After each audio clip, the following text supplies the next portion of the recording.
Anytime.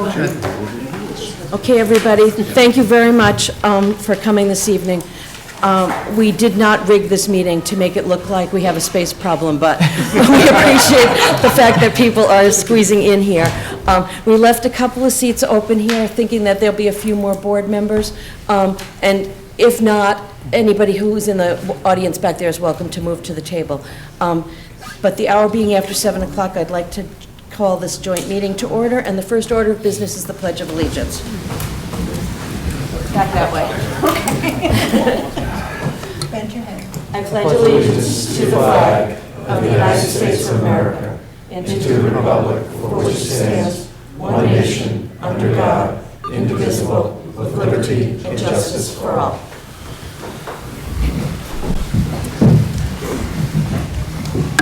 This meeting is being recorded, not live, but it's being recorded, so when you speak, please use the microphone. I promised the TV people that we would ask to do that. So anyway, thank you for coming. It's a combined meeting of the Board of Selectmen, the Finance Committee, the Permanent Building Committee, and the School Committee to give a general update on the project that the school department has begun to initiate with the state authority. So we just want to give you some information. I'm going to speak for a little bit. Dr. Lynch will give us a little bit more information, as will Dr. Goff from the educational point of view. And we have the architect that was hired through the Commonwealth Compact Partnership last spring, Carl Franceschi, who will give us much more information this evening. So our thinking is that we'll go through this general presentation first, and by 8 o'clock, open it up to questions and answers. But there's a lot of information, so if you'll bear with us, we'd just rather give out the basics and then open it up for questions, unless there's something that you're obviously missing.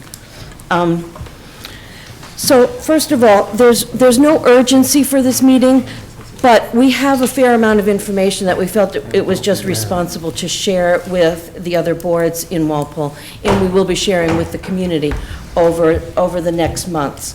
The school committee and the administration plan to update you regularly as we progress through this process. We're currently in the preliminary phase of a long process which will hopefully end in a partnership that will provide Walpole with modern secondary school buildings. In April of 2016, we took the initial step with the Board of Selectmen of filing three statement of interests with what's called the MSBA, the Massachusetts School Building Authority. The process is very different from the previous one that some of you may remember. There's no waiting list. The MSBA wants to work with communities as a solution is developed, and there's a finite amount of funding each year. Each of these points are important to understand. Previously, when cities or towns wanted to have a school building project approved, you put a formal proposal in with the state, and you got on a list that sometimes took 3, 4, 5, 6 years for you to progress. But you knew where you stood on the waiting list. Early in the middle 2000s, the state realized that they needed to revamp this whole program because they had their own set of financial problems, let's put it that way. So they redid the MSBA. The way it works now is there's a preliminary phase, which is the one that we're in, where you submit a statement of interest, and you could wait for a long time before your statement of interest progresses. But what happens is, if you don't get selected the first year you put a statement in, you just resubmit it, and you resubmit it, and you resubmit it. There's no way of telling how long your wait is going to be. It's different in that way. That said, we have heard from the MSBA, and they scheduled an initial visit at Walpole High School about 3 weeks ago. At that point, they said that they had 12 projects from last year that they were going to consider again, and they planned to visit 32 districts this fall. It was not clear to us whether the 12 were considered part of the 32 or not, but Walpole was their very first visit, and they were just beginning to look at school districts at that point. So that this at least tells us that from the 89 applications that went in April, ours was at least on the radar screen. The number of projects that move forward each year is determined by the available money, which is 1 cent from every dollar's worth of sales tax. The MSBA works with communities, wants to work with communities to develop a solution to the identified problem. So, our statement of interests have identified 2 basic problems: space limitations at all 3 secondary school buildings and the age of the 2 middle schools. Some of us were surprised to hear that there are space limitations in any of the buildings, but there are really 2 reasons for this. In recent years, we've created more local special education programs, each of which requires more space. But the biggest reason is because we are well into the 21st century, and 21st century education requires students to be active participants if they're going to learn problem solving, communication skills, and the other necessary skills to compete in the modern world and workforce. Necessary changes can be most easily understood in the areas of science, technology, and engineering and math, but it really crosses over into all academic areas. Beyond these educational needs, we have concerns about the fact that both middle schools will be over 60 years old before we complete any proposed changes. All of that said, when the MSBA moves our proposal from the preliminary to the eligibility phase, they will assign a team of people to work with a Walpole team to explore many options to address the problems just mentioned. Our statement of interests were written to suggest the option that would address all students in grades 6 through 12 with 1 building project. But during the eligibility phase, other options will be considered, all other options, starting with renovation, going to potentially just a middle school, and looking at the proposal that we've proposed. So we were specifically told not to come up with the one and only option, but to present our problem that we're looking to solve so that when they do come, that we're equal partners in this development. Okay, so the revenue from the MSBA comes from 1% of the sales tax. So it's possible to look and see how many projects have been approved each year, but there's a huge difference in the cost of an elementary school versus a high school. And if all the approved projects come from one of these groups, the totals can vary greatly from year to year. Walpole can likely expect to receive between 45% and 50% reimbursement from MSBA, but it's important to understand that this is for all approved costs. There's a significant amount, this is a significant amount of money, but it is deceiving because not all costs are reimbursable. Most notably, they reimburse construction costs at a lower rate than the current going rate is. So in the end, the reimbursement that we receive will likely be closer to 1/3 of the cost rather than half of the cost of the total project. The good news is that the state delivers the money up front, saving on some of the interest payments. So those are the general things that we wanted you to know. I'm going to turn it over now to Dr. Lynch to begin to explain a little bit more about the educational portion as well as some of the financial portions. Thank you, Nancy. And, we'd like to thank the community for providing safe, secure buildings. The genesis of this request was the McGuire report when we looked at the exorbitant cost to renovate these buildings, to bring them up to code. As you may know, if you renovate a certain percentage of your building, you then have to bring them up to code, including sprinkler systems, et cetera. So we looked at that. We also looked at the physical outlay of these buildings. With Bird has very low ceilings. Johnson has like a honeycomb concrete construction. And McGuire determined that it would be very expensive to renovate these buildings. It's not that those options are off the table, but it led us to look at a new facility. It led us to look at MSBA in a different light, to look at other communities like Franklin Stoughton, Norwood, Natick, Berkeley, Somerset, just to name a few, West Bridgewater, East Bridgewater, that have recently built high schools with state participation. The people of Walpole contribute greatly to state taxes, and they deserve their fair share at the table when it comes to doling out state revenue. So as Nancy had mentioned, after 60 years, Bird and Johnson need major renovations. But more than that, there's a need for additional space to accommodate the 21st century learning.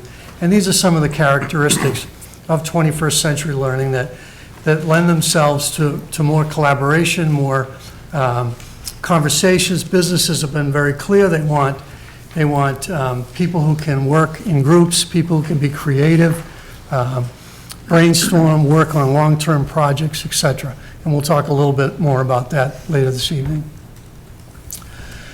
So it is a long-term project, a long-term journey. We may be invited this year. At best case, we may be invited in 3 years, and the first phase would be to look at a $1 to $4 million feasibility study to get some hard numbers, construction designs, construction estimates before you ever bring it to the voters. And that has to be vetted through the school, through the state. They have ideas that they'd like to bring to the table. They scrutinize our enrollment projections. So it is a partnership with the town and with the state.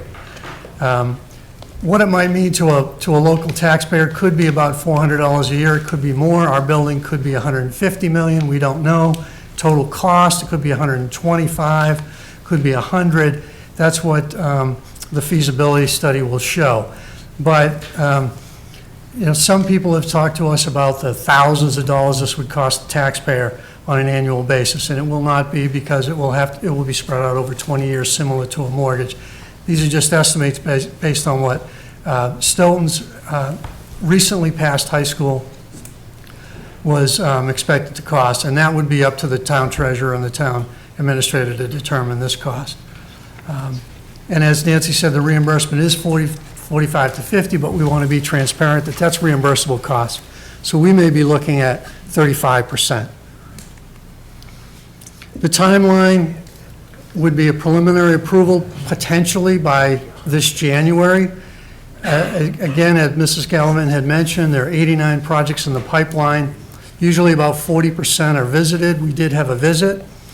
And then about 5 to 8% are approved. So the odds are very small. For example, Natick waited 3 years for their middle school that was just approved.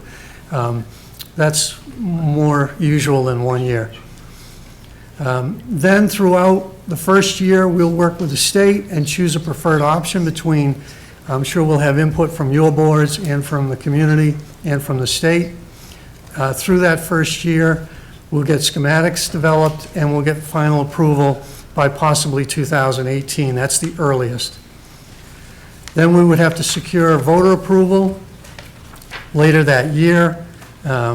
Bids and construction would commence in 19. Transition into new buildings 2021. Again, this is best case, and most likely 22 to 2025. So this is just to show the committees that this isn't something that's on the immediate horizon for finances, but it is something that we need to think about and talk about amongst your committees and between committees. Enrollment study, we did have a enrollment study preliminary done by Accept Collaborative out of Natick. They looked at the children in the district now, which is called cohort survival method. They looked at children born but not old enough to enter school yet, future births, migration in and out, and impact from housing developments. I did meet with town officials, and I created a list of potential housing developments, and then those were extrapolated out by the enrollment projection consultant at a certain percentage per 3-bedroom house, per 2-bedroom, for market value versus 40B housing. 40B usually has a higher percentage per bedroom. And in the end, they anticipate about 277 more students. And that would mean a high school projection of 1,250. We're currently at 1,150. and the middle school, about 1,000. We're currently at 950.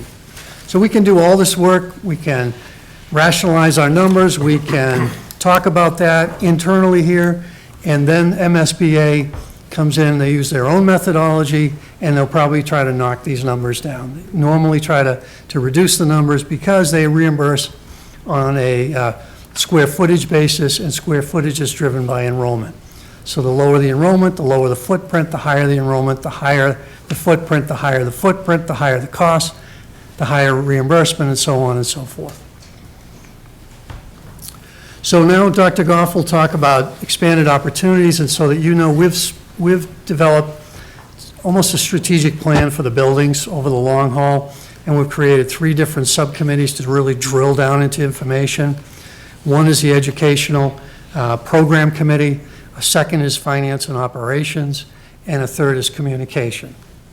So, Dr. Goff. Thank you. So looking at the educational component, as you can see from the slide, a new enlarged and reconfigured high school facility will really provide expanded educational opportunities for all of our high school students.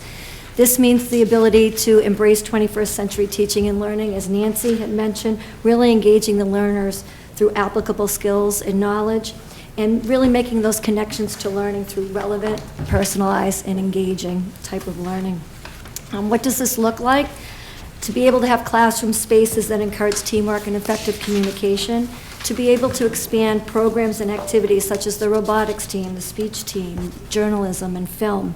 Facilities that really allow for scheduling flexibility, that tailors our programs to meet the academic needs of every individual child and move closer to 100% success rate for all of our students.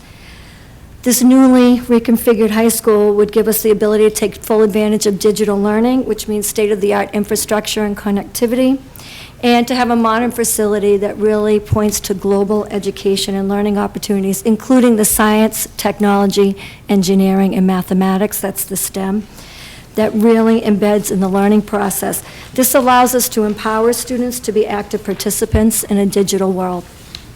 Looking at middle school students, having an enlarged and reconfigured possible middle school will also allow for educational opportunities for our students. And what does this look like? Quality learning spaces to meet the needs of our problem-solving and project-based learning, which allows our students to gain knowledge and skills over time, to invest and respond in some complex questions and issues, to make applicable these real-life situations. It's not saying we're not doing it now, we are, but it has its limitations. For example, when you look at some of our science labs, we have some of our science teachers conducting experiments, but they may be out in the hallways because we just don't have the room to conduct them. This type of middle school would allow a greater access to course offerings in single grade level teams. Right now, Johnson and Byrd, we have not single grade level teams. Sometimes we have split teams where teachers are teaching 6th grade and 7th grade, 7th grade and 8th grade. It's not as conducive to that team philosophy. You're also creating equity among the classrooms. For example, if I have a French teacher that can only teach 2 sections of 7th grade French, and they're at 34 and 35, and Bill Hahn has French classes that are smaller class size, we can combine those and create equity among the classrooms. An increased opportunity for programs and extracurricular activities, just like the high school. Multiple music spaces, for example, right now, I have 1 music space at Byrd, and our chorus classes are being taught in the auditorium, which is a lot of fun during lunchtime. Increased collegial collaboration and innovation, because when you have all of your teachers and your staff in one facility, you can really create and increase professional development. And then centralized support services in special education, guidance, social, emotional, and academic interventions. So just a quick example, Byrd Middle School houses several special ed programs. Johnson also houses special ed programs. But what tends to happen in elementary school, we may have students who are not at their home school. Let's say they're at Fisher and Elm, but need to come to my building in order to access the curriculum for that particular program. So it's going to be a tough transition on those children who have developed friendships and bonds for those 5 years. I may also have children that need to transition to Johnson Middle School based on their needs. So now it's not one school or the other school, we're all one home school. And then finally, as you can see, we're consolidating and making flexible use of our resources to best meet student needs. So as you can look, what I just mentioned is you're looking at possibly one middle school to ensure equitable opportunities for our students through continuity, through consistency of student programming, increased collaboration and communication. So what might that look like? We started the discussion about how we could manage a middle school, a combined middle school of this magnitude. Some of the discussion that we've started at grade level wings, having a 6th grade level wing where the high school stands, a 7th grade and an 8th grade. Having teams within each grade level, because your 6th grade team would be a little bit larger than what it is now, but having teams at each grade level to really ensure that close bonding with the team of teachers. Having mentors and advisors to maintain student-teacher relationships, possibly having assistant principal at each grade level, and then that assistant principal can loop and stay with those children until they graduate middle school and go transition to the high school. And then finally, we feel that you're really going to have engaged learning through increased extracurricular programs to support that social, emotional, and academic growth. For example, I may have only 5 or 6 students that may sign up for an extracurricular program. I can't run it. And Bill may have 10, 12 students. Well, if we combine them, we can run those programs, increase those programs, get students engaged to really promote their social and emotional growth. Great. I should have introduced, Bridget is the principal of Byrd Middle School, the host, hosting us this evening. And I know we have at least one more school committee member coming, but we have Bill Hahn and Jean Kenny joining us, unfortunately, from the seats back there. But Bill is the principal at Johnson Middle School. And we're just trying to maximize time, so that's why we didn't do introductions. But it's great to see so many people from all 4 of our committees here. We really do appreciate that. We're now going to have Carl Franceschi, who is the architect that Walpole hired in the springtime. And I think it's important for everybody to understand that we basically asked Carl to explore 2 questions for us so that we knew whether or not it made any sense to go down the road of that we proposed to MSBA. We asked him first, would the current Walpole High School be an appropriate building for Walpole's middle school students to attend? And can the current Byrd Middle School site properly accommodate a new high school that can be constructed while still using the existing building during the construction period? So that was the main task that we asked of Carl Franceschi. And he has his own presentation that he's about to give.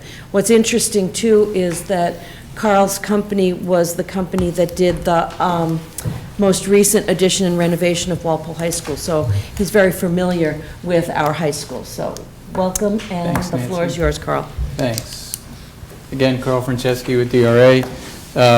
This was a very good setup here for the first couple slides that established where the starting point for us, as Nancy mentioned, and has been brought out tonight, that the existing conditions here, the middle schools are deficient, somewhat physically in terms of their facilities and somewhat educationally in terms of the size and numbers and types of spaces. And the high school is, again, somewhat overcrowded for the number of students there and the number of students projected, and also somewhat deficient in terms of being able to provide some of those 21st century teaching and learning opportunities. And so the goals of this strategy here were to think about building a new high school and converting, combining the 2 middle schools and converting the existing high school to accommodate that combined enrollment. And so our specific objective in this feasibility study, and I don't want to get confused with the other feasibility study that was talked about here, that if you should be accepted into the MSBA pipeline to undertake a project here, that feasibility study lasts, over a year and is a much greater magnitude. This was a study with these specific objectives in it, to think about, the conversion of the high school, how can that be done, how would it accommodate middle school students and teachers, and what about this site, the Byrd Middle School site, could it accommodate a high school of the appropriate size? So that's what we were specifically looking at here.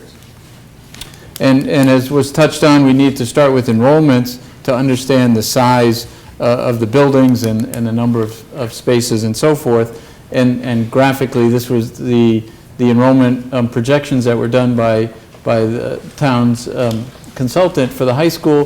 The projection is somewhere around 1,250 students, and for the middle school, it's about 1,000. You can see that the enrollments are fairly flat, slightly trending upwards, and as always, there's some cycles to these, and there's a lot of factors. As you look further out, it becomes less and less reliable, but we do know that there are cycles. They're sometimes related to economics and so forth, but it's always kind of prudent to allow for some expansion and choose an enrollment that would give you that flexibility. So at least for the purposes of the study, these were the numbers we were using.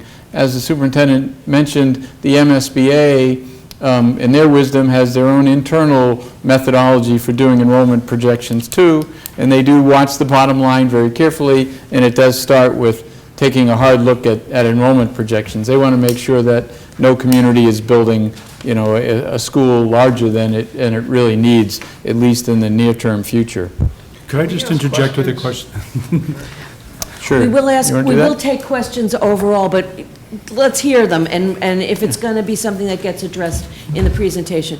While we're on this slide, Yeah. my Sure. question was, I'm a little surprised at the 250 jump from middle school to high school. I would have thought there might be a little flatter there's line. three Can you- grades. Remember, Versus three grades. this is Three grades grades. 6, 7, and 8. This is grades 9, 10, 11, and 12. So there's 4 grades here, 3 grades there. So there's There's your actually... answer, so that's an easy one. Okay? Got me. Thank you. Plus, to interject, the middle school loses some students to private schools. So Sure. the class, the graduating class in the middle school is going to be larger than the graduating classes in the high school. Well, that's kind of why I thought it would be a little more inverse and not No, such but a the big main thing gap. is 3 It grades does versus drop 4. if you divide by 3 and divide by Yep. 4, yep. I see it. John, Thanks. you had a Slightly. question. Yep, so the dashed lines are the projections, correct? Correct. Actually, everything to the right of this line are projections. So this is just Solid lines of showing projection. where we pulled off. This is history up to this point. These are projections. Well, okay, so there are 2 projections, there's dashed lines and then solid lines. So which ones? The dash are line the- is simply to show you the total, where the total occurs. The high These are the point, the high projections. watermark, if you will? Right, Yes. right. Okay, so that's the high watermark, and then we see dips. Yes, Yes. yes. Okay, Right. okay. And that's And again that'll to be studied provide very thoroughly. that future flexibility, so that, whoops, sorry, let me go back. If the, economy cycles, if other things happen and things change, the building will be there for 40, 50 years, you want to have some room there. And again, if you look at this scale, this is 900, so we're talking about less than 100 students difference there, and, at most, less than 150 students there. We're not talking, large numbers in that gap when you look at this. Because remember, 0 is, the scale starts at 500, not at 0. So they're Can very you comment close. on the 10-year period? Is that standard? Why didn't you go longer? These aren't my projections, I'm sorry, I should have explained that. These were done by a consultant, Bill Hurley with Accent Educational Consulting. And generally, the MSBA looks out 10 years in their projections. As I mentioned, beyond that, it starts to get a little difficult to project with any degree of reliability. So generally, you're looking out 10 years. Some people do 20-year projections. And we're But- so much in the preliminary phase that, Yes. we just wanted to lay out the overall view. We know that this has to get looked at much more carefully. Right. So translating that, just again, using those numbers, using the MSBA guidelines, and again, this is Massachusetts School Building Authority, for a middle school of 1,000 students, their sort of guidelines, and again, these aren't regulations, but they're guidelines, suggest a building of 160,000 square feet. For the high school, for 1,250 students, they suggest 225,000 square feet. The current high school is about 190,000 square feet. And these are the existing sizes of the existing middle schools right now. So again, those are obviously individual schools. They have their own gymnasium, their own cafeteria. There's no sort of shared resources, so it's not quite fair to add those up and compare them to this. Individually, they stand on their own. I'm going to let him go on with the slides, because we have a whole hour for questions. So, go ahead. Okay. So translating that, first for the middle school, there's a lot of numbers up here, but the bottom line essentially is there's a couple ways to accommodate those 1,000 students. As Bridget mentioned, there's the middle school, first of all, covers 3 grades and generally is divided into teams of students. So we want to think about that. How would we take those 1,000 students and divide them into teams? One option is to divide them into 10 teams. So there's each 100 students. The second option is to divide them into 9 teams, which are slightly larger and slightly higher student ratio there. But you can see obviously with 3 grades, 9 teams divides nicely into 3 teams per grade. But the population doesn't always work that way every year, that there's the same number of students in 6th grade as 7th and 8th. And so there's some variability here, but in either case, we wanted to test each of these scenarios. In the first one, option A, we call it, 40 classrooms are needed for those 10 teams and 10 science labs or so. For the second option, there were fewer classrooms needed, fewer, one each, fewer, but we wanted to test each of them, again, in the existing high school. So the first one, option A, there's the high school, you're all familiar with that. Just to take a quick aerial view here to get organized, people know that the front door is right here. These are the science classrooms on the upper floor, and the library and administration on the main level. Back here is one 2-story wing. On this side of the high school is a 3-story wing. The auditorium is here, the gymnasium there, just so we get organized. And then looking at these diagrams are now for option A, trying to assign and analyze whether we can accommodate those 40 classrooms and 10 science labs and related spaces that would accommodate a combined middle school. And it breaks out nicely, actually. And as you might anticipate, when I showed you those totals, remember the suggested total square footage for a school of 1,000 students was roughly 160,000 square feet. This existing high school is 190,000 square feet. So there's a generous sort of fit in there, and there are some, you might say, bonus spaces that the middle school would enjoy being in the high school. But in terms of classrooms, with very few modifications, all of these spaces exist today in the high school. There's some minor modifications here, would be taking down a couple walls to create one classroom out of 2 smaller rooms or an office. But otherwise, all these rooms exist today. So that nicely makes a 6th grade wing with 3 teams. Again, looking at here's the main entrance, the administration, library, gymnasium, all these spaces, auditorium, or on this level, music, would remain unchanged.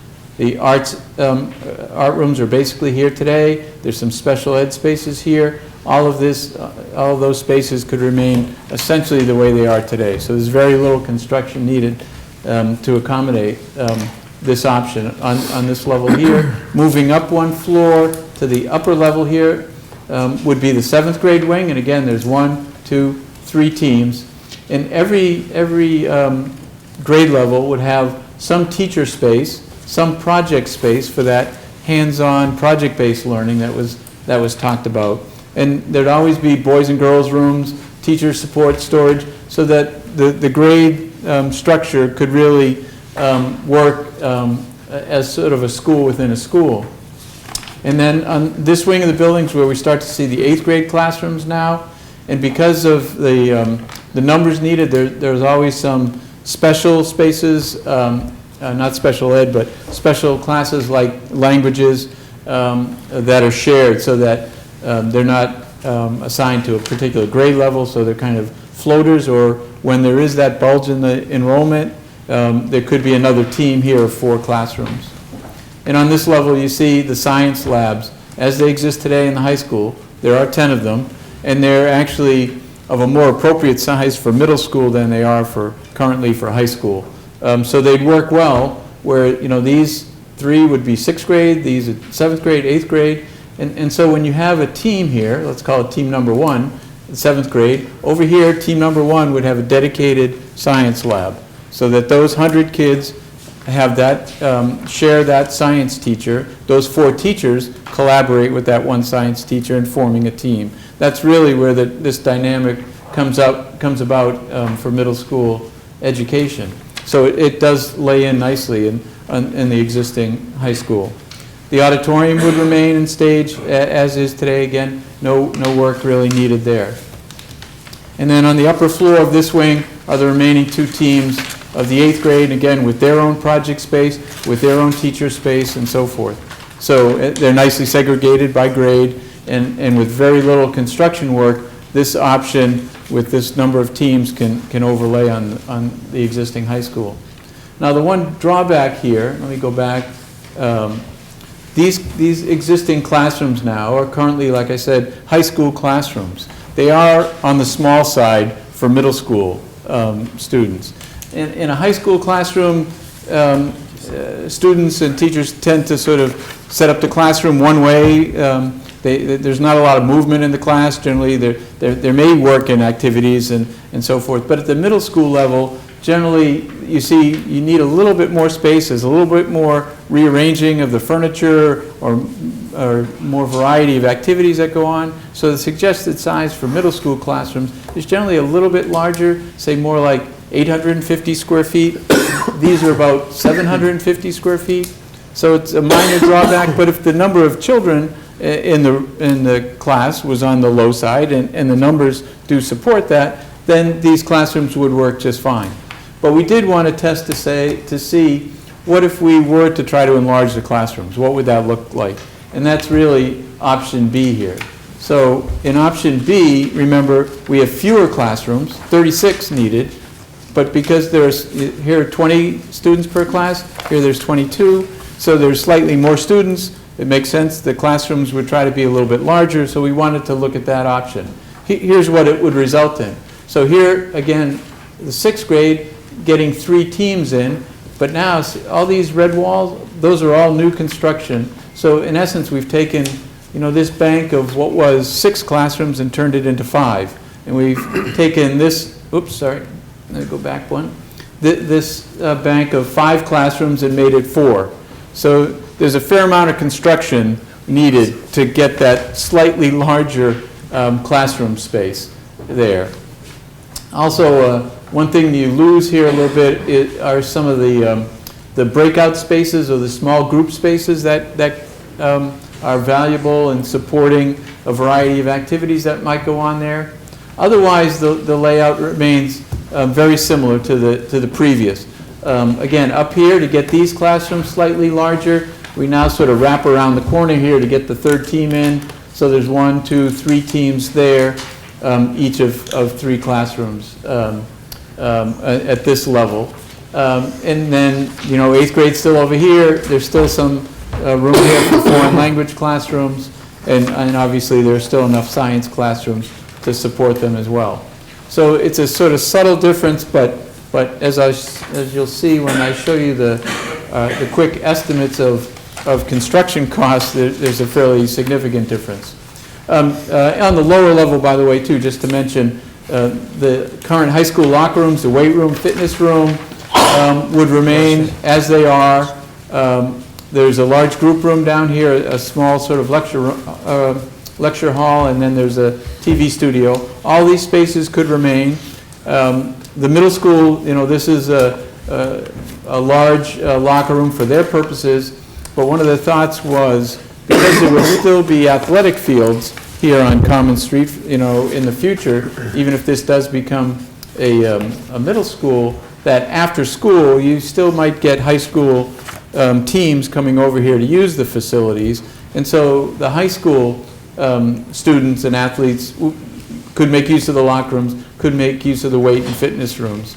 And one subtlety that might help that work too, that we thought about briefly, was you might want to think about changing the school day, the time, start times and end time, so that maybe high school starts a little bit later and ends a little bit later than middle school. So by the end of the day, the middle school would have cleared out, and the high school students could then come over, and you'd eliminate some of the overlap and make it easier to share the facilities. So we did a quick, and again, these are very preliminary, just sort of order of magnitude construction cost figures. In option A, where you're basically reusing a lot of the classrooms as they exist currently with minor tweaks here and there, less than $1 million worth of construction. Option B, in order to enlarge some of those classrooms, adds up to somewhere between $3 and $4 million worth of construction. Again, and these are project costs, so this includes some allowance for contingencies and fees and a bit of furniture and equipment too that might be needed as well. Although obviously you own a lot of furniture and equipment already, but these are project costs estimates here. So that's sort of the middle school fitting into the high school. The second part of this, and oh, by the way, just to mention from a site point of view, obviously we think there are enough site accommodations here to easily support a middle school of 1,000 students. There's still obviously the drop-off lane across the front here for parents drop-off. There's still a driveway around the school that can be used for bus drop-off. There are play areas in close proximity to the school. There are obviously outdoor green grass play fields as well, and certainly adequate parking for the 1,000 students. And as we said, if the time schedule worked well too, at the end of the day, most of the teachers and students might be gone from the middle school operation, then the high school could come over and make use of these fields in addition to the new high school site as well. So, and there's enough parking obviously to support that kind of activity. The football field, the varsity spectator football field would still remain on the site, so you'd still want obviously the good amount of parking to support that as well. And there's still an auditorium in the building, and so you need a certain amount of parking to support those events as well. So very little site work was figured into our estimate as being necessary to convert this to a middle school. And then just focused on the high school now, 1,250 students. As I said, MSBA guidelines suggest a building of 225,000 square feet for that number of students. Here's the Byrd Middle School site, an aerial photograph. Obviously, here we are right here tonight. The school occupies the middle of the site. We all entered in from Washington Street tonight to the front of the building here. Obviously, the back half of the site is athletic fields, currently shared both by the middle school and, as I understand it, by the high school and the community as well. One of the things to note here, one is the shape of the site. That's a little bit of a challenge. It's not a nice clean rectangle. But two, the other thing doesn't quite show up here, but you may have noticed it coming in, is the degree of slope in this topography. It's kind of deceptive. It feels fairly gentle, and you might not realize, and we don't have accurate topological surveys right now, but from this point on Washington Street to this point on East Street, there's about 50 or 60 feet of grade change of elevation there. So we have to take that into account in trying to site a new building here. But and there's the assessor's plans. One of the things to note, there is a paper street here that's really not a paved street there. So, but the property obviously does have frontage on two streets. There are residential abutters on all sides, although these lots you can see are fairly deep, and there's a good tree buffer there. There are some close abutters obviously across the street on either end, and one or two houses that are fairly close proximity. need to take that into account in locating a future high school or changing the use of any site.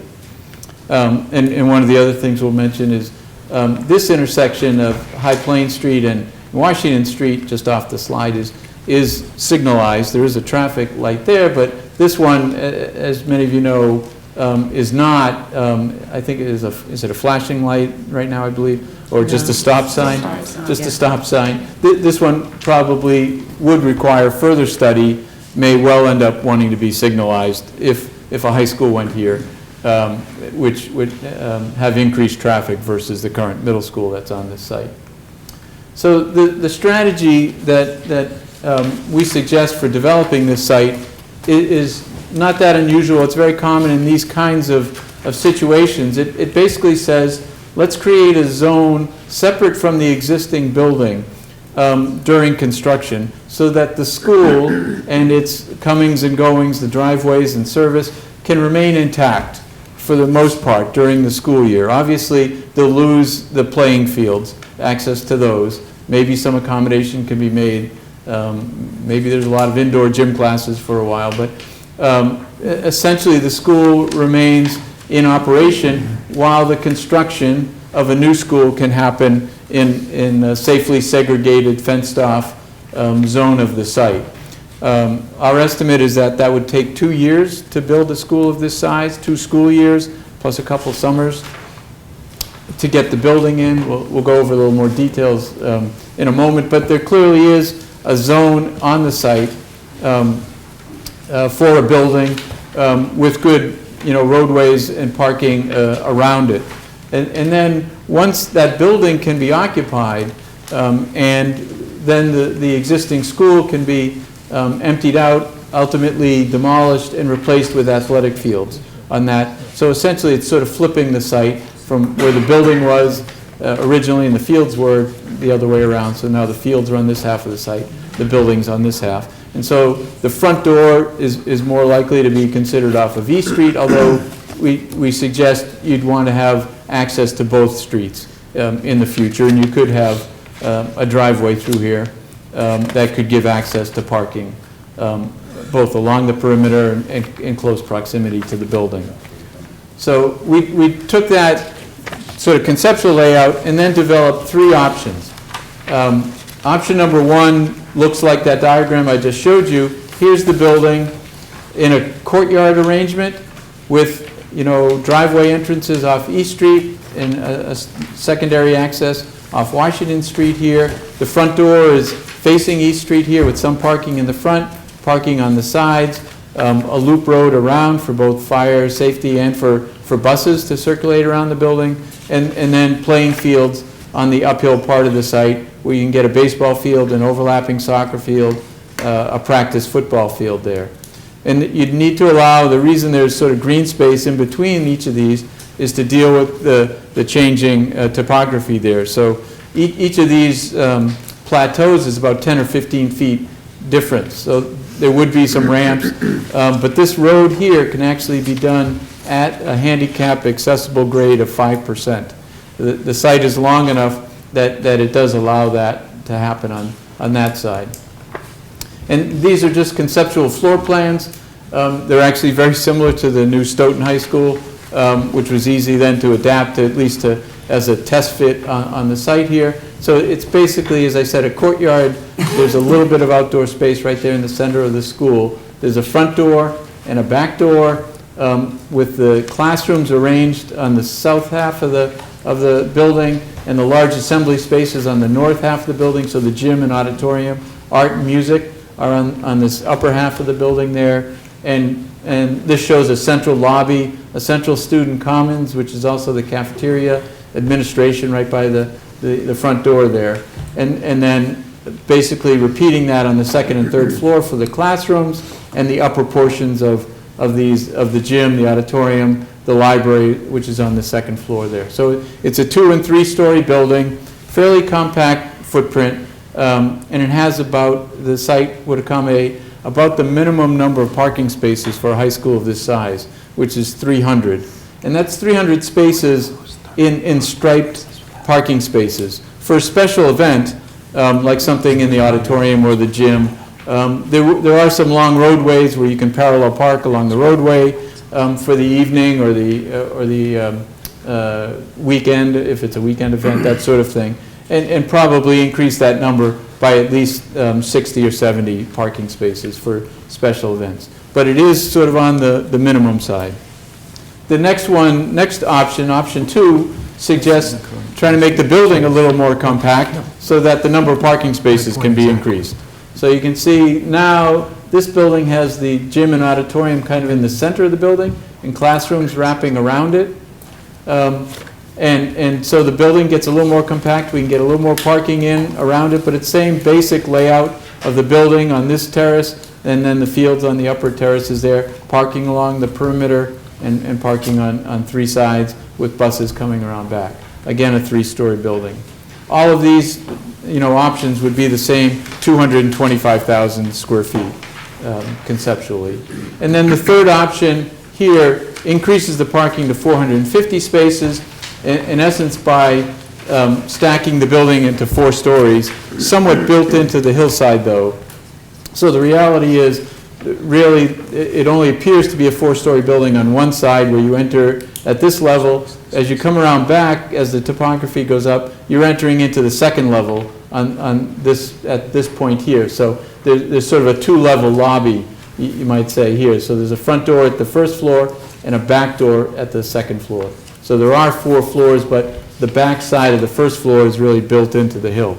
There's no windows there, and those are places where you put locker rooms or mechanical spaces, things that don't require natural light. But it does get, as I say, the footprint a bit more compact and gets up to 450 spaces. So there's some ability there to have some flexibility in the design of this if it were to be located on this site. But the bottom line is that it is feasible to locate, in our opinion, a high school of 225,000 with a reasonable number of parking spaces and some athletic fields. As we mentioned, you want to continue to still utilize the athletic fields at the Common Street site of the current high school. So our quick estimate, and this is very preliminary order of magnitude sort of cost estimate, is based totally on square footage. So we took the 225,000 square feet times the number that we're seeing today for comparable quality new construction of high schools, $450 per square foot.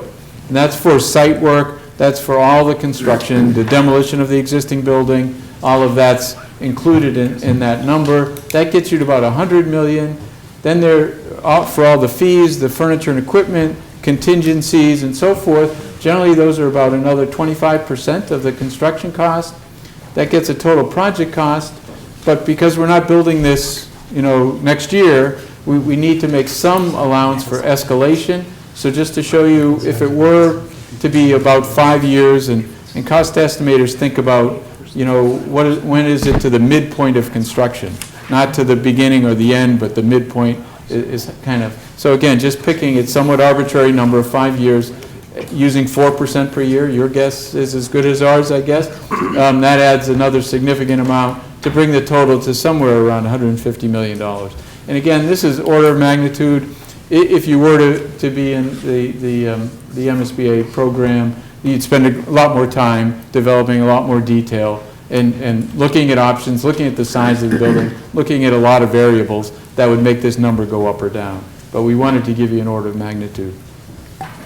And just quickly to show how this would work in phasing with both projects at once now. So here's the Byrd middle school site, here's the high school site. So the first 2 years, there's nothing happening at the high school. It continues on as a high school, and on the Byrd site, the middle school itself continues on as a middle school, but construction starts on that half of the site. So this red line indicates, this is the construction zone, this is the existing middle school, just diagrammatically. So the first 2 years are construction. By the end of the second school year, the building is in a position where it could be occupied, and the existing middle school could be abandoned and demolition start that summer. This summer of year 3 is when all of the activity should happen at the high school to convert it into a middle school.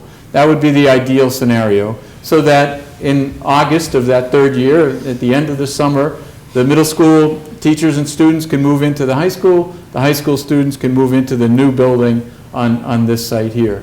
And given that, the project's not quite done because even though the building's done, those new fields aren't built yet. So the first year that the high school students would be occupying the new high school, they too would be without outdoor fields. They would still be under construction for one more school year.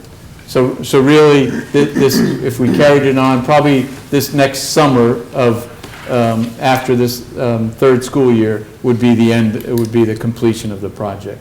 So that's kind of a high-level view of it. Again, there'd be a lot of time to go over a lot more detail in the future if this were the strategy that the town were to pursue. That's my presentation. Great. Okay. Thank you. Okay. So, just to summarize, we know that we're embarking on something that will take many, many years to accomplish. We want to start by getting some feedback this evening from each of your boards. Don't think that any of this is baked into blueprints. We just tried to give you a very large overview and access to Carl Franceschi, who is the person who is responsible for coming up with a lot of the detail. But we know that the process that we'll embark on will have many questions about the enrollment, the costs. We're not into a point where any of this is well developed yet. I think the thing that we'll do right now is open it up to questions. This was our goal, was to spend about the first half of the meeting providing some information, but then just hearing questions and comments. And I did promise the cable TV people that I would ask you to identify yourself by name and which board you represent when you ask questions, so that this meeting will be broadcast and not everybody knows who we are. So the floor is open. Questions? Yes. Yeah. Hi, I'm. I don't think it won't sound like you're any- talking yeah, okay. into, right. Okay, thanks. John Leith, FinCom. Thank you for those presentations. I did have a question about the middle school plan that I'll bring up later, but I did want to specifically ask a question about the high school plans. With the three options, mindful of the fact that when and if we build something now, we should not only be looking at what our needs are now, but we should be planning for having flexibility in the future. One thing that surprises me, and I didn't expect this from the plans, with respect to each of the three options, is that it does not look as though there's a lot of extra space for further expansion if there's an unexpected further surge in the population. And I think if the town is going to be asked to fund something of this magnitude, that it would be good to know that if in 30 years the school population for the high school isn't 1,250 but goes up to 1,350 or something like that, it would be good to know that there is the flexibility within the site plan to accommodate that. And I wondered, one, if you could address that, and number two, and I'm sorry to make this as long a question as it is, but looking at this, at the like the bird's eye view, I saw that there's Michaela Way that is right about in the area where it says option 2 on that plan, and I wondered if the town had considered trying to acquire that land so that there would be additional space to maybe even configure the high school up in the front as opposed to the back of the parcel. So those are my main two questions. There's actually two homes. There's two homes in Michaela's Way. It's, I think, just a driveway. Yes. Is it actually? It's a private way, I It's believe. just a- Right there, I think that's what you're referring to, right? Yeah, that's correct, yeah. Yes, and there's one home here. I'm not sure that's developed there, but No, that's a home.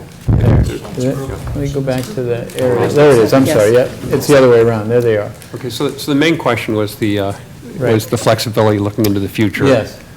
I'm glad you pointed that out, because we did think about that too. I've neglected to mention it in my presentation. That is somewhat of a limitation on this site. This site is fairly tight for a high school of this size. But the trade-off would be, depending on which option, obviously would be to reduce the amount of athletic fields in one of these options, to extend, from the building, and it would be a reduction, or to acquire more property. And certainly, we asked the same question when we looked at it. Could this property be acquired, or this property? There's some room to square this off, and that would certainly help. And maybe both things happen at the same time. In other words, at the time you need to expand, you could shift a field and expand the building and acquire the property at that time. But it is a good point. We do recommend that anytime a community's thinking about a high school, you do want to think about future expansion. Great. Just remember also to speak into the mic for the listening audience. Eric, and then John. Eric Kraus, Board of Selectmen. Brick and mortar and cost aside, and I apologize ahead of time for my naivete, but from an educational standpoint and an adolescent development or a student development standpoint, and if you went over this before, I apologize, but if maybe Superintendent Lynch can hit this, or the principals we have here. Why is one larger middle school better than the two we currently have from both an educational standpoint, a development standpoint, class size standpoint? Because I apologize, I just don't get it. Okay. So the Educational Committee is studying this more, and to back it all with more research for you folks, but generally speaking, say we have class sizes at Johnson that are smaller than the class sizes at Byrd, which they currently are, because we have more students at Byrd than Johnson. This would call for more equity across the classes, where you would have more equalized space, you would have efficiencies in teaching staff, you would have special ed specialists, like clinical specialists, like psychologists, occupational therapists, physical therapists, speech and language pathologists, that would not be traveling, losing that travel time during the midday. So that would create more efficiencies over a large block of staffing.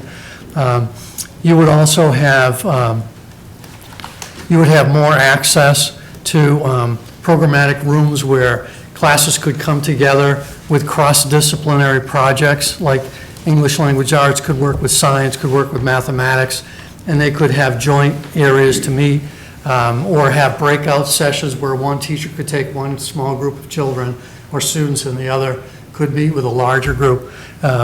Bridget, do you want to talk more about what your committee's been talking about? Also, just consistency too of programming between the two middle schools, to have one school. When you're looking at your reading programs, your math programs, you develop more of a consistency, and then also you're able to really consolidate your resources to help the students in terms of like what Dr. Lynch was talking about when you're looking at even class size or equitable opportunities. Like, for example, even at Byrd, I don't even have a makerspace now. Johnson has that Right. makerspace.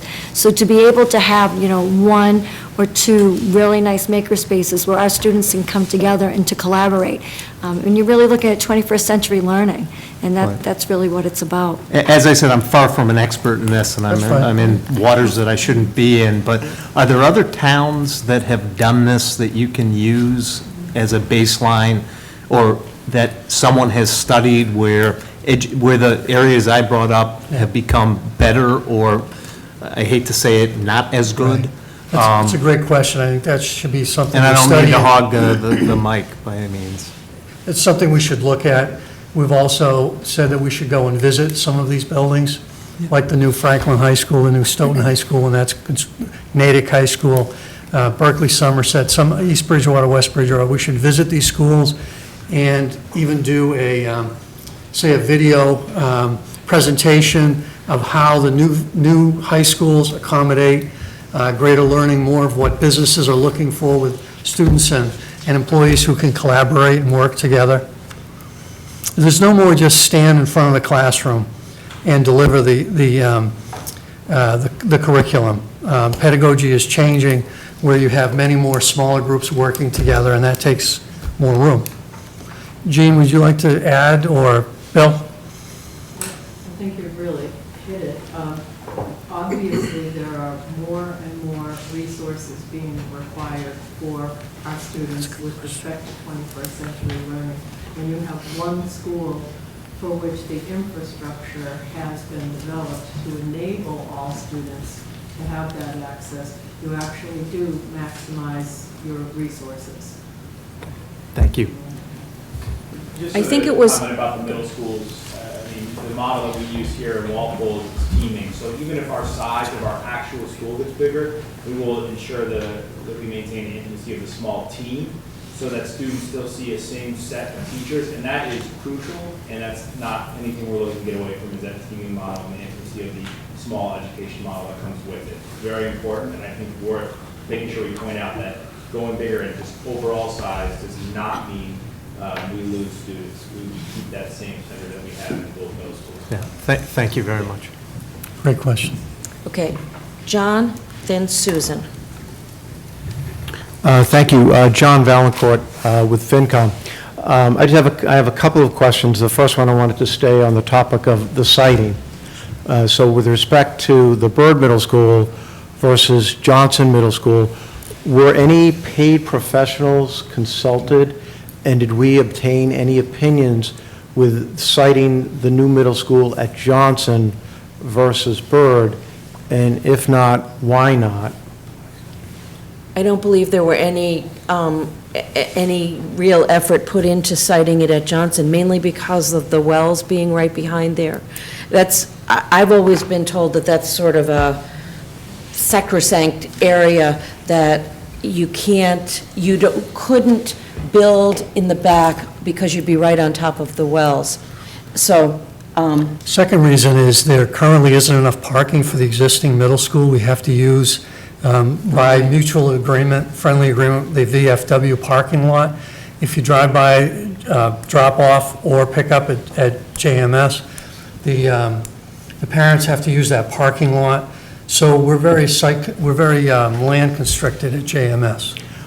I mean, I look at the site, and it looks to be a fairly large plot, and I understand how it's configured today, but I would recommend, if we're spending $150 million, or proposing spending $150 million, that we would consult with some professionals on the feasibility of another site, perhaps Johnson, perhaps another site, rather than just the single site of Byrd when this type of money is being considered. Right, and that would be part of the 1.1 to 1.4 million feasibility study. They would look at that, as well as a traffic study. and we're taking notes tonight of all the questions that people have, so, Okay. yep. And my second question, theme of questions, it goes to the MSBA guidelines. Those seem to be the underpinning for a lot of the calculations that follow. So can someone tell me, what is the date of these guidelines, and when were they last updated, and how often are they updated?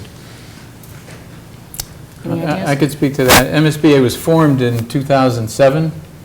That's when they first established them, but they update them regularly. They as far as the space standards go and those guidelines, they actually, I'm going to a meeting, I think it's in December, first week of December, where they're talking about the space standards once again for individual spaces and for some flexibility. And as was mentioned, schools nowadays aren't simply a series of classrooms. There are more and different kinds of spaces, and districts want more flexibility in how to use the overall square footage that they're allocated. And so MSBA is right in the process now of trying to bring some relief, to their standards, so they're not so prescriptive, but they give some flexibility. So they do look at them sort of constantly. I can't recall exactly when they last literally changed, I think as recently as within the last 6 months, they may have adjusted a few of the spaces. Their requirement for science labs, for instance, is only about 2 to 3 years old. That's relatively new, standard that they've looked at and so forth. Okay. Since their inception 9 years ago, by order of magnitude, and you mentioned the science labs, have these changed dramatically from what they initially pronounced 9 years ago, to your knowledge? The overall numbers haven't changed that much. They've gone up a little bit in terms of, the formula for 1,000 high school students translates to X 100,000 square feet. It's the individual, how large should a classroom be? How large should a science lab be? Those more fine-tuned line items in the space program that they've re-examined. The bottom line has changed only slightly, gone up from where they started. Okay. And just a last question, I think we mentioned consolidation of resources. Would anyone venture to say what we would see for a reduction in resources, also known as headcount, with a combined middle school versus the 2 middle schools today?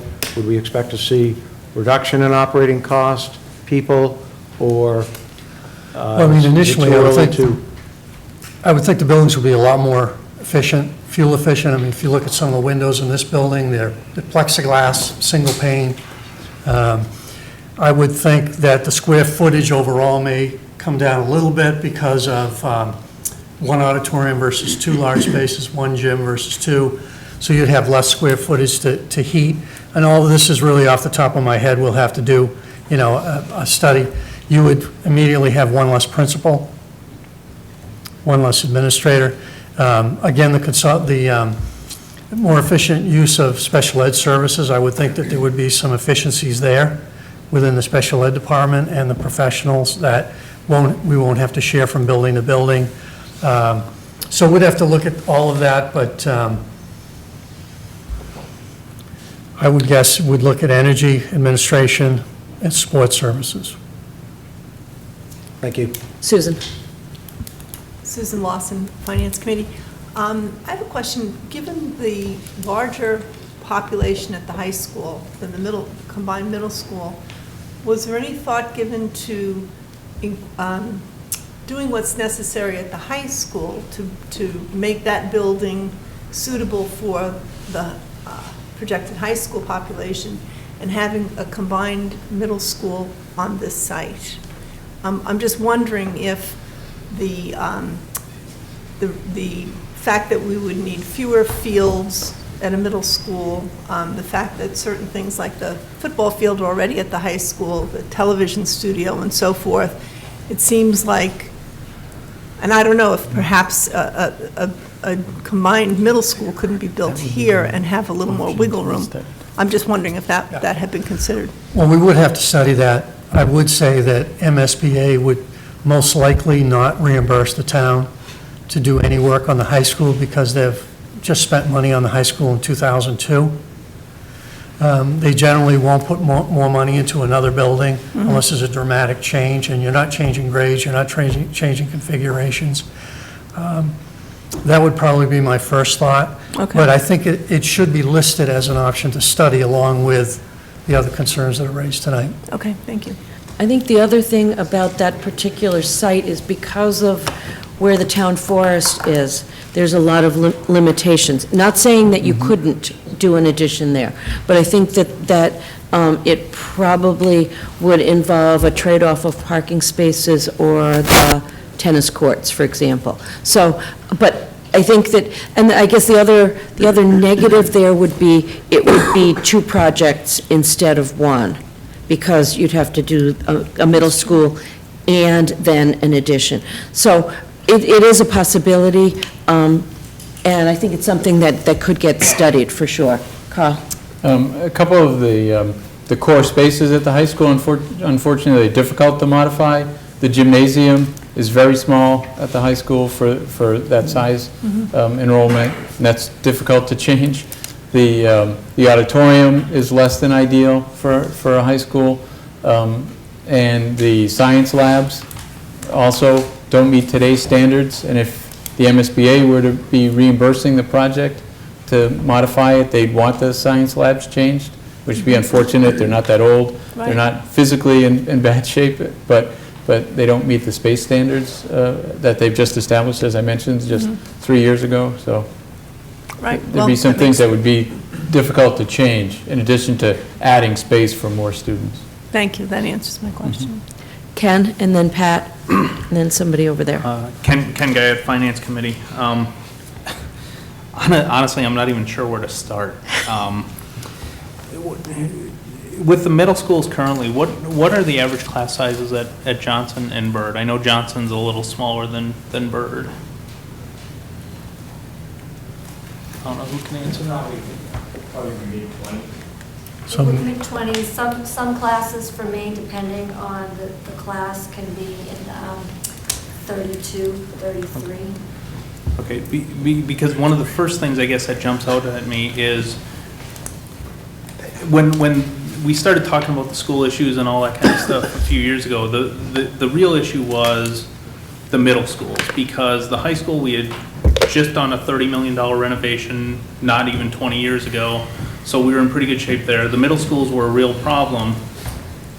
So to solve our middle school problem, we're talking about a $150 million high school. And we're talking about we can just fit them right in there if the class sizes are 20. And if we spend $4 million shoving them in there, it'll work if the class sizes are 22. At the current schools, they're already 25, 24. So we literally are shoving kids in from a middle school into a high school so we can build a new high school. You know, one of the things we talked about was the science labs and how the science labs don't meet the MSBA standards. The science labs at Byrd, from reading the SOIs, are 750 to 1,050 square feet. The science labs at Johnson are 900 to 1,100 square feet. The average science lab at the high school is 700 square feet. So we've mentioned in all three statements of work that the science labs are a problem. So our solution is we're going to shove the middle school students into even smaller science labs. I'm just not getting it, to be honest. This, to me, Well, makes first of all, zero sense. Let me try.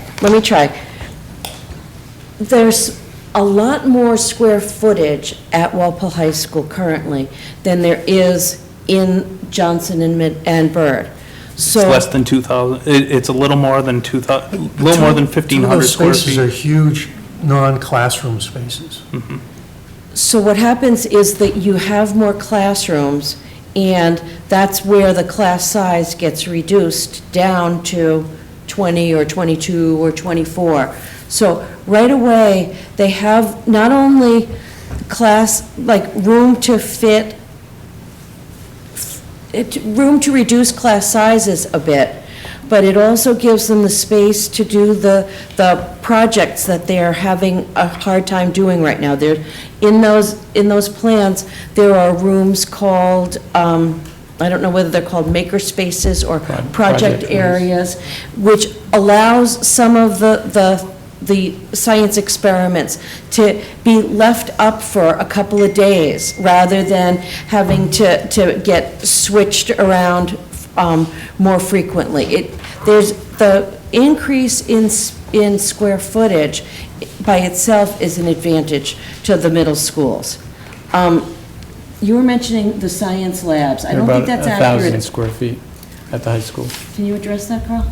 Right. The science labs at the high school are about 1,000 square feet. That's not what it said in the statement of interest. It said the average was 700. Maybe the ones that were replaced, the previous one was 700? Oh, that's No, not not what it sure. said. Okay, we'll look into that, because you're saying that the statement of interest says that the current Yeah. Walpole High School, okay. Average is 700 square feet. I guess my other concern on this, if I'm a taxpayer, my first question is going to be,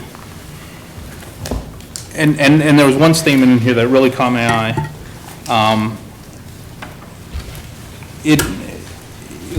As I said, less than 20 years ago, we passed an override to spend $30 million on a high school as a high school to renovate it as a high school. And there was a statement, actually, in the statement of interest that caught my eye. Even with its most recent renovation in 2001, which was planned in the late 1990s, the architects and designers could not have anticipated the dramatic changes that occurred over the past 15 to 20 years. So less than 20 years ago, we spent $30 million, which we'll still be paying off until 2025. We're saying they couldn't have possibly anticipated the changes in 15 to 20 years, but now we're talking about spending $150 million. How has that changed, that now they can anticipate out beyond 15 or 20 years how education is going to change? Again, I see what you're trying to do. It's going to be an incredibly hard sales pitch to this town to convince them to spend, even best estimates, $100 million override to build this. There's got to be a better way. Pat, and then Josette. Pat Hitton, Finance Committee. This is for Carl. Carl, can you give some perspective on the cost that, for example, Norwood paid for their high school and then Natick paid for their high school? I understand these were done a few years ago and there's been cost inflation since, but just in general, what did they pay for those buildings? Those weren't our projects, but my recollection is that Norwood was in the vicinity of 80 million. I'm not positive about that. And Natick closer to 90. I'm not sure of those numbers, but again, inflation is significant, and I know and we did it here tonight when I compared with Stoughton, but notice that when we were talking about this is the price of Stoughton today, and it's going to start construction in the spring. So when they say it's a $125 million project, it's starting construction in, 2017. Correct. Your project wouldn't be starting construction until 2023 maybe. Mm-hmm. So it's not 1 or 2 years of inflation, it's 6 or 7 years. And the same with those Norwoods and Naticks. By the time, if you were to compare with them now, it's going to be 8 or 9 years or 10 years difference in escalation. And escalation in the construction world, right now our cost estimators are using a figure of somewhere around 3 or 4% per year right now. And who knows, with interest rates and things, okay, where that's going to be. The last question, on the between option 2 and 3, you showed going from 3 to 4 levels. I'm just curious, yes. What percentage cost is it to build at another level to this building? Well, is it a 20% increase? No, it's much closer, actually. The square footage is the same. It's all 225,000. In our not-so-scientific studies in the past, we've actually tried to compare taking 225,000 square feet, doing a 1-story school, doing a 2-story school, doing a 3-story school. We actually found that 3 stories was the most efficient. One story was the cheapest because you could avoid stairs, you could avoid an elevator, and so in that sense, you weren't quite comparing apples and apples because theoretically you could make the building smaller. But you have the land to do it. Yes, so. and if you had the land, and so once you're into multi-story buildings, though, 3 stories was a little less expensive than 2, actually, because it was just more compact. Less foundation for the same given square footage. Going to 4 stories, unfortunately, it's not like we've got, some homogeneous square footage that we could slice and stack to 6 stories. There's only so many elements in the program that can be stacked, essentially the classroom spaces. And so it gets less efficient to go to 4 stories than 3, slightly. If you were to think about it 3-dimensionally, you'll have more surface area on the building with 4 stories, probably, than with 3. Thank you.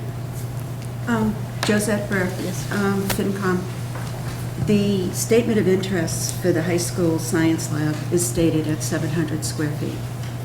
John just pointed that out to us, yeah. Okay.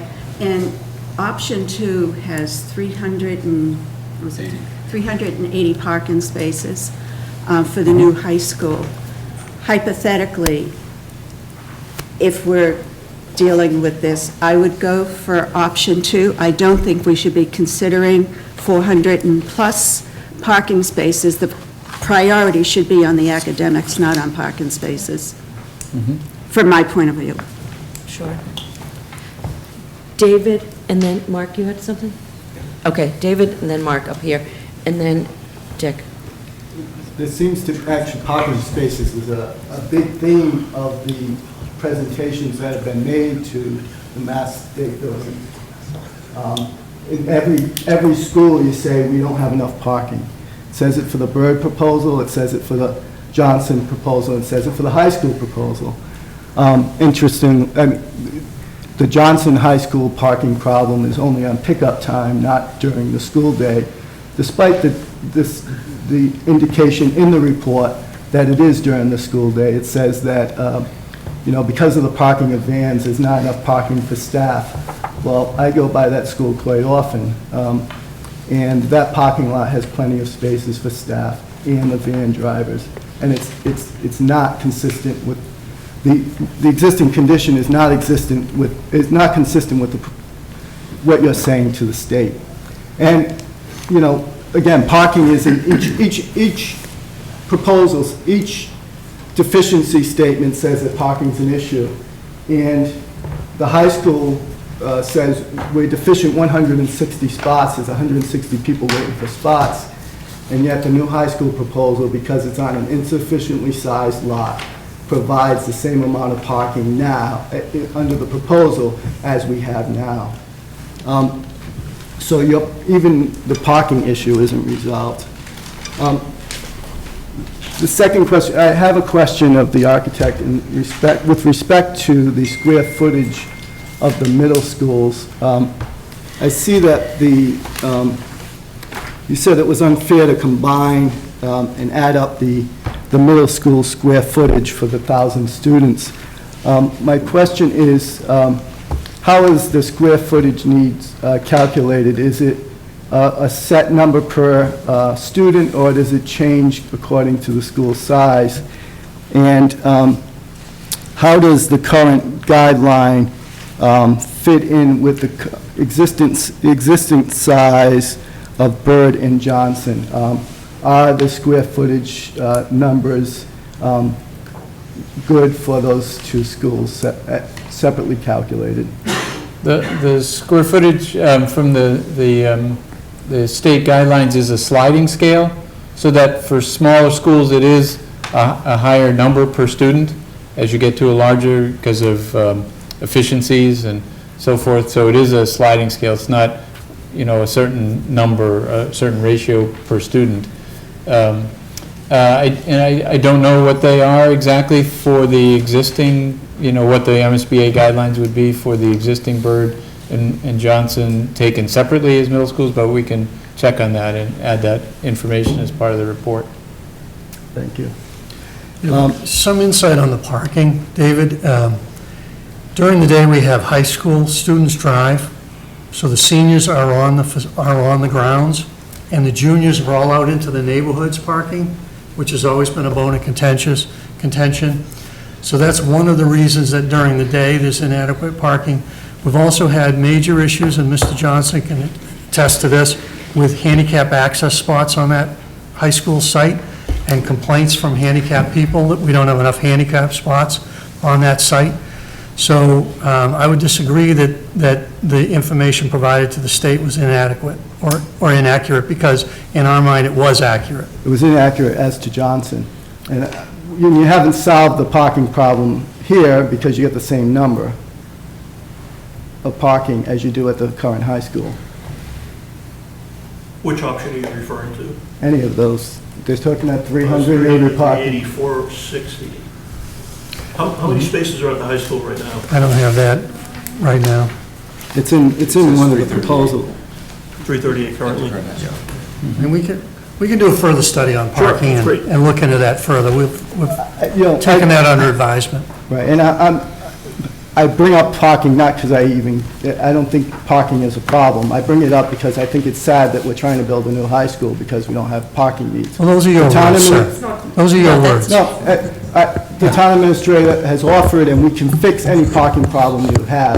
Let's fix the problem. Let's fix the chemistry labs now for my daughter that's in there now. But I also want to know where we are as a town, as whether or not we've decided that we want a combined middle school. When we're sending our sixth grader to school into now an environment with 1,000 students versus an environment of half that size. I mean, when we have nervous parents going into sixth grade, you're gonna have nervous parents sending them into a 1,000 student environment. That's my concern. I'm not a PhD. I'm a parent. I have 3 kids who've been in the middle schools. And I'll tell you, one of them would have done fine no matter how big the school is. My 2 boys, they would be hiding in the weeds. One's hiding in the weeds now, as Mr. Hahn knows quite well. That, I want these kids to have all eyes, small school, small classrooms. That's what I'm concerned about. And what I feel is going on here is that there's a desire, a burning need to build a fancy new shiny high school. And to do that, they're willing to throw our middle schoolers under the bus. And we can't let that happen. And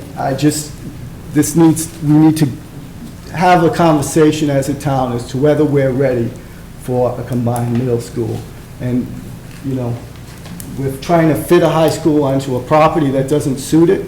We're gonna have ball fields at the other high school. We're gonna have all these kids getting into their cars and running over to their practice fields or to the game fields at the other building. We're gonna clear the middle school out in time and change start times so that the high schoolers can come in and have their practices. There's insufficient amount of fields now for men and women's sports, and we're even gonna have less at the high school, at the new high school location for men's and women's sports. We're trying to shoehorn in this for some purpose that I don't really understand. I love this system of the 4 middle schools feeding into the 4 elementary schools feeding into the 2 middle schools and feeding into the 1 high school. I think it's an anti-bullying system like no other. To have to go into a middle school and know half of the school already. Right, and you go into the high school and know half of the high school already. I think we have a good system here. It's one of the reasons I like this town. It's one of the reasons I moved out of Norwood, because the middle school and the junior high were problematic. I think we have a good system. I love the fact that the 2 principals have competition. And in fact, the overcrowded school that they've been complaining about actually has the better grades. And the Mr. other school needs to get up there. This is the reason we're beginning right now. Right. So my point is that the next conversation needs to be 2 parents about a middle school that's 1,000 students, which is only 1,200 students less than the current high school. We're just at the beginning of this whole process, and we are not set on any one option. But we have looked at the fact that many other towns have middle schools of this size. We're not talking about sort of breaking a trend that doesn't work. Very successful towns right near us do something like this. And clearly, we're not going to get 100% of the people lining up behind any project that we do for a variety of reasons. But I think that the educational part is going to drive our success or our failure with this project. It's not about parking spaces. It's not about sports fields. Those things will be important questions to individual people. But we can lay this out, and our first thought was to share it with the other boards. We fully intend to share it with the parents in the community. One of the challenges is going to be that the parents of the students who will benefit from this are not mentally at a point where they can think about their middle schoolers because they're 2, 3, 4, and 5 years old right now. But we are going to try our best to figure out how to capture the experiences from the parents whose children aren't currently in middle school or who have gone through middle school to help guide the decision.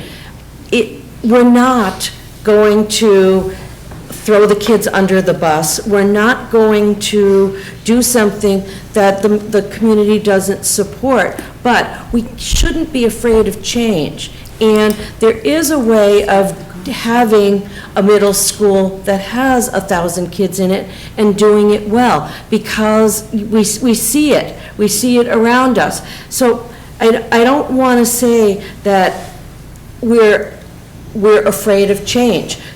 We may end up coming to the conclusion that many people agree with you, but it's too soon for us to dig our heels in the sand, and I hope it's too soon for our critics to be digging their line in the sand, because I would hope that, and I would expect that the people of Walpole that I know will come together around the disagreements and we'll iron them out. Absolutely, and that, you have an hour to present your position, and I just wanted to take 5 minutes to present mine. Thank you. Yep. Nancy? Yes.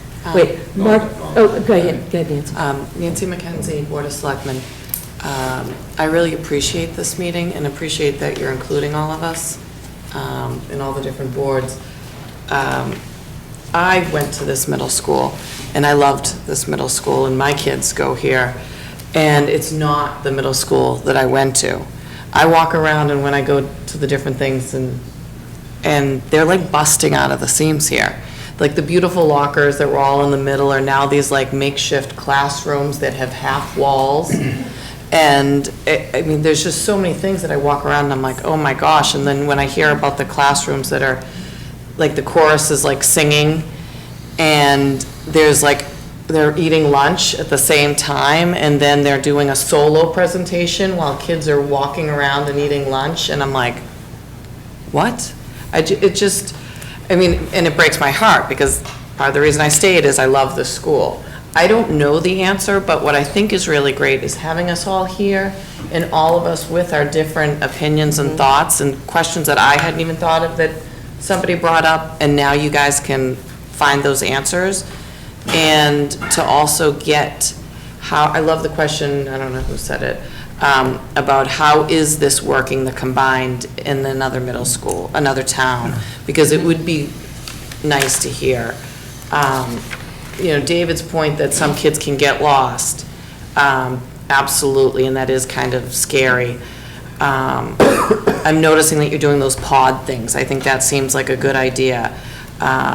It is a waste of space having the two gymnasiums and teachers hopping back and forth. I know with my kids with their orchestra and their instruments, sometimes their teachers aren't available because they have to have classes somewhere else in another building in town. And then, it's just an automatic waste of time if you think about them spending their time driving back and forth across town.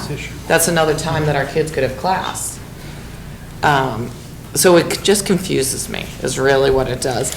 And I think that to have all of us here and all of, everybody thinks of different things with our different boards, that hopefully we'll get to a point that you'll have your information, have the presentation, and then we can go out and figure out what is going to work for Walpole. Mm-hmm. And that is the process that the MSBA is asking us to do, to just not come in with a firm answer, because they want it to be successful. They want whatever gets proposed to be something that the town is going to support. And it takes a good while, but I believe it starts with something like this, to just, open-mindedly hear from people who have different talents. I mean, I'm thrilled that you guys from the Permanent Building Committee are here, because you bring us a different set of skills than the rest of us have. And the Finance Committee, everybody brings something to the table that will make it a better project in the end, if I'm not mistaken. Just so that people understand what Nancy's talking about, and Bridget referred to it before. In this school, there's I think they call it a cafetorium. So if anybody wants to take a tour at the end, we're going to end this at 9 o'clock, but if anybody wants to come just do a small walk around, downstairs they have an auditorium that has seats in the middle, and then on either side are the cafeteria tables. So lunchtime gets really chaotic here, because they do try to use the auditorium area for the music program. There are sliding, you can still hear. There are sliding petitions that they use. You'll also notice that one of the things that makes this building challenging, and you don't notice it in this room because the ceilings are plenty high, but when you go down to the cafetorium, I notice that the ceilings are low, and what they were saying is if you tried to renovate this building, you would need to put sprinklers in, and that would mean you would have to lower the ceilings even more to make it work, if I'm not mistaken. So there are just some challenges. Truly, we're not dug into this solution. What I like about this solution that we proposed to the MSBA is that it's one project and it solves grades 6 through 12. But it's not, it's not necessarily the be-all and end-all. Oh, wait, sorry, Josette, then Mike, then Jen. And Dick. Oh, I'm sorry. Josette, Dick, Mike, Jen. Got it. All right, Josette Burke, FinCom. I was at a soccer game this weekend for my granddaughter. My youngest grandchildren live in Norton. In Norton, grades 4 and 5 are in one building for the whole town. Their middle school is for the whole town, 6, 7, and 8. And I was talking to a teacher there that works in the building. They have less than 900 students in their middle school. And they're broken into 3 groups per grade, and each grade is kept in a specific wing of the school. They have surplus space. I was concerned because I have a grandson, both of them are in the high school now. My older grandson is 16 and he's a junior, and he'd fit in no matter where he is. My granddaughter's on the shy side. She's very young for her grade level. So I've got both ends of the spectrum. Their needs for both of them have been met, and met more than adequately by the school system. I think that I commend you and your board for starting the conversation. It has to start, and I know you will do your due diligence going forward, and this is a great starting point with everybody feeding in, but I agree with you. You can't have a closed mind. Thank you. Dick, sorry about that. No, that's okay, Nancy. Dick Notabart, Finance Committee. Again, I reiterate what Nancy said. I think this is great to get started. It's nice to be brought in on a level where you can sort of get a good understanding. I was impressed with what Bridget said, and I tell you, just looking at the bulletin boards and stuff here, I mean, there's a big improvement from when I went to high school in the 60s. I know the schools need to be upgraded and everything. My question is this. You mentioned the McGuire Group. What did they actually study, and what was their finding? Well, they spent most of their time on town buildings, and Yeah, they I did was spend familiar time with that. in the schools. They mostly looked at long-term maintenance projects, how are the buildings maintained. They looked at potential for renovation. They looked a little bit at the site. So that report is up on the town website right now. You can review that. Yeah, I'm familiar with They looked at the electrical system, for example, and said that it couldn't be expanded. Okay, so that information is out there? Yeah. I remember when they took an assessment of all of the municipal buildings other than schools, and I wasn't sure whether they made anything to recommend if either of those middle schools were good or bad, or if there were other issues. They did talk about the middle schools, Okay. and Carl did review those, and they'll be part of the ongoing process, too. That'll be part of the conversation moving forward, McGuire plus Franceschi's report, DRA, and any new studies that we've done. Okay, no, that answers that question. I think the best thing about this, and what I'm getting enthusiastic about, is to look at the pros and the cons, and talk them out together. Right. And I urge this group to stay together, and, I'm not going to rule out anything. I mean, it's easy to, a lot of people always find all the negative stuff right off. I'm probably like that too sometimes, but for the most part, would be better served if we just kind of open ourselves up. I think John made some good points, which I would consider a positive recommendation about the outside area in acquiring other land. There'll be plenty of time to sharpen the pencil and say, this stinks, I don't like it, but it doesn't mean that it's the right thing to do. Thank you. Nancy, you had something related to that? Yes, I had shared the McGuire report, so I do remember they did give us the heads up, and there was a whole bunch of things in there that had to do with the site for Johnson as to why it wasn't a good site. And in that report, they mentioned this site as being a potential for expansion. They didn't really go into I what. think it was more about the mechanic, like the It was- mechanics Of and the building and 60 the- years old of the Right. building. It's And- building inventory and assessment. And then I do believe that landlocked parcel that is kind of by the back of the diamond that we would see right up here, is that town-owned or? I don't know, we're looking into that. Or conservation, Yeah. or it's something like that. It's something that isn't owned privately, I believe. And, It's like they call it a map road or something. like, well, out just, it's like a square parcel that's back there that. Yeah. there. I don't know, I I just don't want believe- neighbors to start getting nervous that we're. I know, no, it's the one, see, there's that one right there? Yeah. That it might be like a conservation or deeded to something. I mean, not that it's a big piece of land there, but. Thank you. Yeah. Mike, and then Jen. Yeah. Yes, go ahead, Mike. The school committee and this, Mike. for a while now. We have a vast listening audience. This discussion's been within the four walls of the school committee and the school administration, and this is for anything to happen here, right? Whether it's a renovated middle schools, a combined middle school, or a repurposed high school and a new high school, it's only going to happen with the entire community and being on board with that, and we fully recognize that, and so this is really, I think, our first attempt to reach out.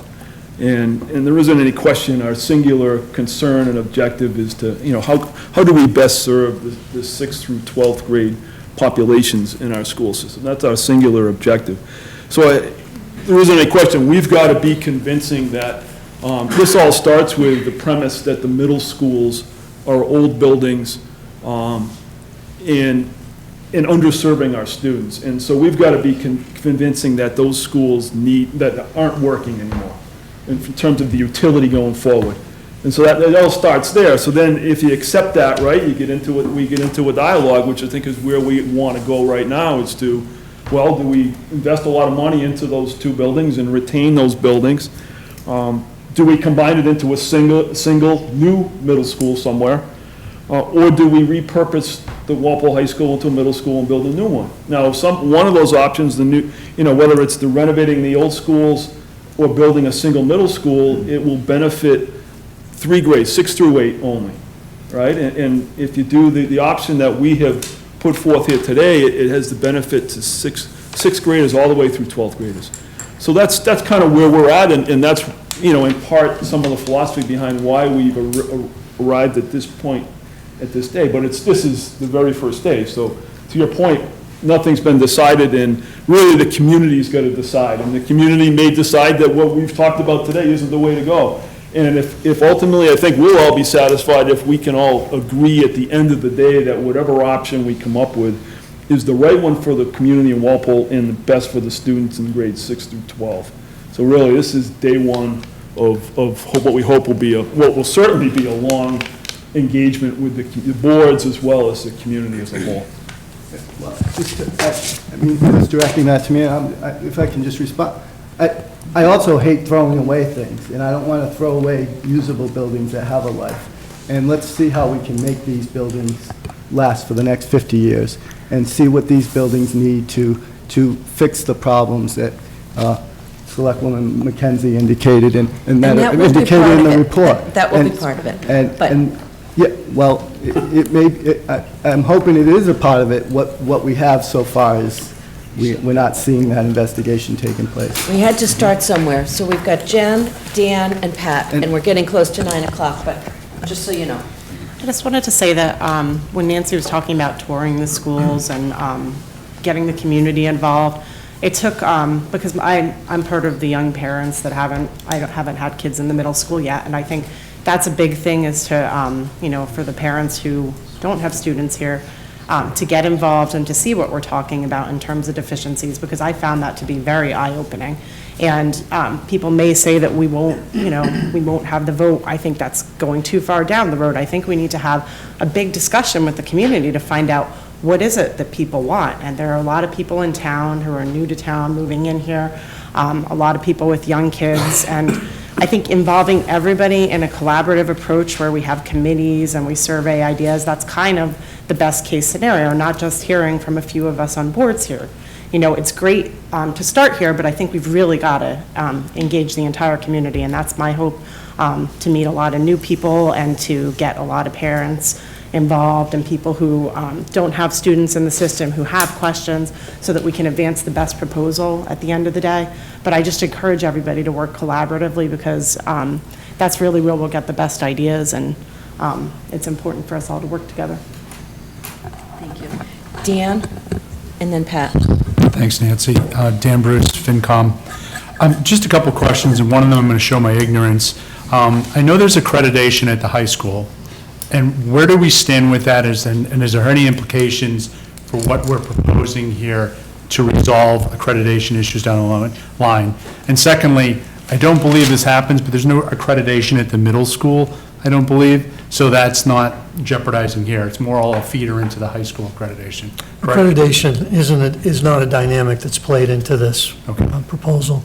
We are on a one-year hiatus with the accreditation program. They have too many schools in the pipeline, so next year we will do a self-study, and the 2017-18 we'll do a study. We'll have the accreditation study, so that we probably won't have the results for 3 years. So maybe in 3 years we'll bring that into the conversation. But right now, no, that is not an impetus for this study. Thanks, Mike. Pat. Just last comment, this kind of pertains to the last comments from Mike and Jen, is, as part of the study, as part of the information you're providing to the citizens of Walpole, I'm assuming that you're going to kind of lay forth, if we were to do a renovation on Bird, it would cost X millions of dollars to do so. If we try to renovate, Johnson would do this. If to get the high school up to where we need to get it to, it costs this. Right. That's part of what you're going to be Yes, sir. presenting to the town? Okay. Yeah. Thank you. Mark. Susan. Just a quick- And Mark, sorry. Oh, You guys first. Yeah. Susan Lawson, FinCom. I lived in a town in upstate New York that went from 2 middle schools to a larger consolidated middle school. And to David's concerns, one of the ways that they deal with this feeling or the need to avoid overwhelming students in middle schools by having teams. So I think when you talk about a larger middle school, and I take it from the discussion you're going to continue to have teams. Yes. That's how kids continue to feel that they have the same adults and that continuity, and they're sort of groups, pods, whatever you want to call them, within the larger school. And at least when I saw it in operation, it worked quite well. Right. We would also have the assistant principal start with the 6th grade, move to the 7th, to the 8th, then back to the 6th. And they would, what we call looping. So each assistant principal would loop with a grade. Mark. Mark Trudell, Finance Committee. Actually, several points.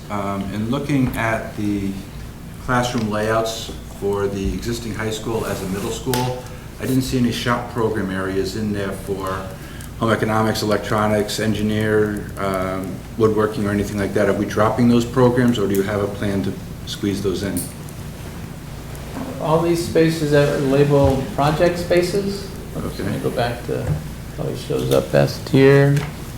Project spaces. Okay. There'd be, I think we actually had 2 of them, yeah, for the 8th grade wing there, and then for the 7th grade wing, and then down here for the 6th grade wing. Those are what replaces what used to be called shop or home ec. It's now a more sort of multi-purpose space, sometimes called a maker space. Usually it's It sort of looks like your basement shop on one side of the room, and then the other side of the room is full of computers, and in between is where it all comes together. It's a great, sort of exciting space where a lot of different things can happen. And you have access to water and gas or utilities and tools and resources and storage space.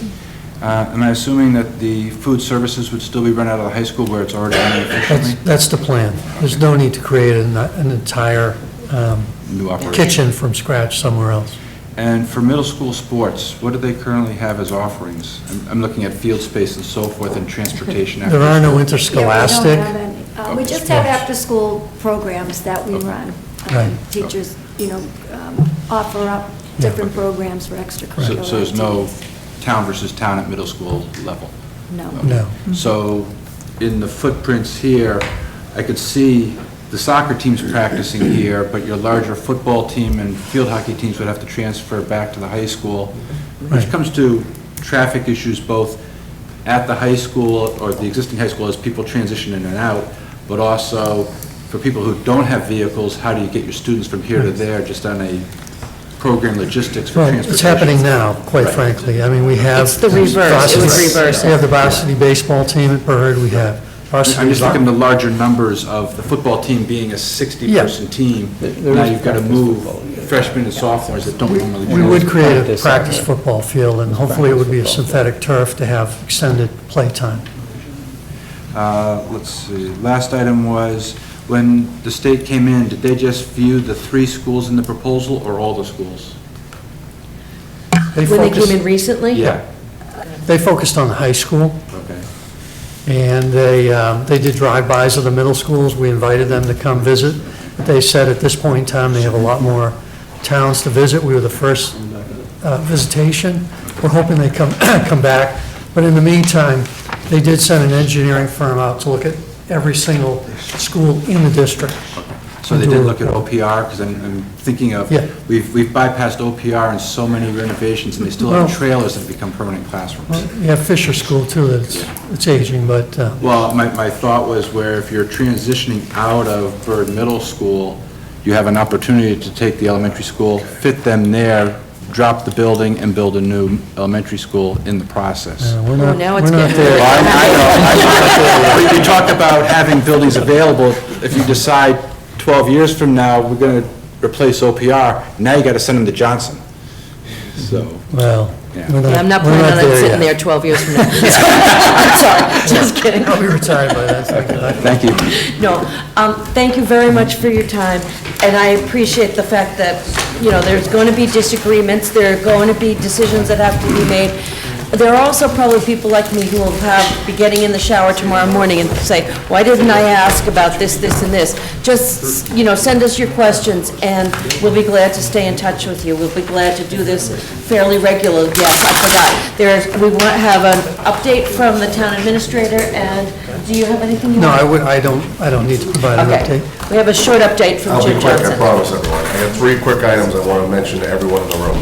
We're going to proceed forward with filling 2 firefighter vacancies to bring all shifts up to 9. If we get these guys hired in December, they actually won't start probably till next summer sometime.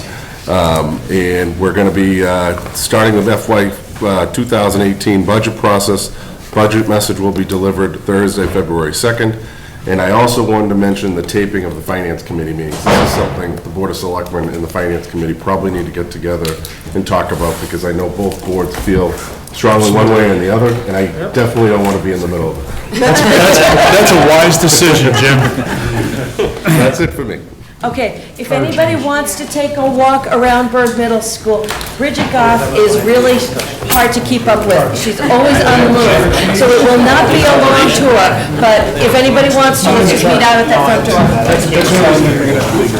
Oh, motion to adjourn. All those in favor?